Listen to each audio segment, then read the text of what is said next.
হাসপাতালের বেডে শুয়ে আছে ১২ বছরের কিশোরী রুমানা আক্তার। শ্রেণীকক্ষে পড়া না পারায় শিক্ষকের নির্মম প্রহারে অজ্ঞান হয়ে হাসপাতালে ভর্তি হতে হয়েছে কলাপাড়ার পাখিমারা প্রফুল্ল ভৌমিক মাধ্যমিক বিদ্যালয়ের ৮ম শ্রেণীর এই শিক্ষার্থীকে।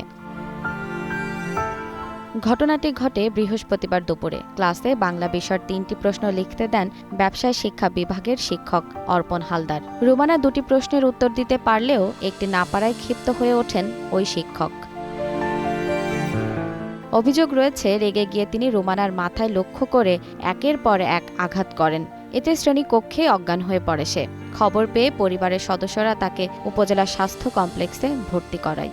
অক্সিজেন লাগানোর পরে ও সুস্থ হয়েছে। সুস্থ হওয়ার পরে আমি জিজ্ঞাসা করছি, আম্মু কী হয়েছে তোমার?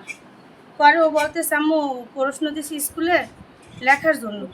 পরে আমি 2টা প্রশ্ন লিখছি, দ্বিতীয়টা লিখতে গেছি, একটা ভুল হয়েছে। স্যারে সবাই হাতে পিঠাইছে, আমার মাথা ফাঁসাইয়া 3টে থাপ্পড় মারছে জোরে জোরে। আমার সন্তানের এই রকমের ঘটনা ঘটছে, এরকমের তো হাজারো সন্তানের মার সন্তানের সাথে হইতে পারে। আমি এটা সূক্ষ্ম বিচার চাই স্যার। অভিযোগ প্রমাণিত হলে শিক্ষকের বিরুদ্ধে আইনানুগ ব্যবস্থা নেওয়ার কথা জানালেন বিদ্যালয়ের প্রধান শিক্ষক মিলন চন্দ্র হাওলাদার এবং উপজেলা মাধ্যমিক শিক্ষা কর্মকর্তা আকরাম হোসেন খান।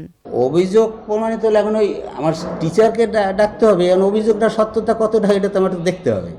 ওই যে ও তো বলছে না, আমি তো মাথাটা থাবড় দিছি আর দিছি তো বলছে। ডিপার্টমেন্টাল ব্যবস্থা তো যেটা আমার অফিসার, তার কাছে জিজ্ঞেস করতে হবে, সেই ব্যবস্থা নেবে। শিক্ষার্থীদের ব্যবসাঘাত করা নিষেধ, সম্পূর্ণ নিষেধ। আমি দেখতেছি ব্যাপারটা। প্রথমে প্রতিষ্ঠানের প্রধানকে জিজ্ঞেস করবো এবং এটা আইনানুগ ব্যবস্থা নেওয়া হবে। ঘটনা যদি সত্যি হয় তাকে তার বিরুদ্ধে তদন্ত সাপেক্ষে শাস্তিমূলক ব্যবস্থা নেওয়া হবে। শিক্ষাঙ্গনে শিক্ষকের এমন সহিংস আচরণ কোমলমতি শিক্ষার্থীদের মনে ভীতি সঞ্চার করেছে বলে মনে করছেন অভিভাবকরা। জেরিন জামান, গ্রিন নিউজ ডেস্ক।